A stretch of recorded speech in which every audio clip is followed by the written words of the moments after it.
Sir काय सांगाल, धरणगावमध्ये इराणी महिला बेकायदेशीररित्या राहत असल्याचं समोर आलं होतं. पोलिसांनी तिची इराणला रवानगी केल्याचं सांगितलं होतं. तर नक्की काय प्रकार आहे? जे इराण महिला हे कळ धरणगावमध्ये सापडण्यात आलं होत्या, त्याच्या अनुषंगाने गुन्हा दाखल आहे आणि ते कायदेशीर बाब चालू आहे.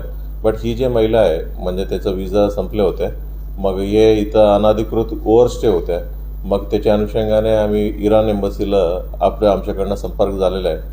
मग इराण एम्बसीला संपर्क झाल्यानंतर तिचं विजा संपली होती आणि पासपोर्ट देखील मागच्या महिन्यात संपले होत्या आणि त्याचा मुलांचा जन्म इथं झाला होता आणि त्यांच्याकडे पासपोर्ट बी नव्हते.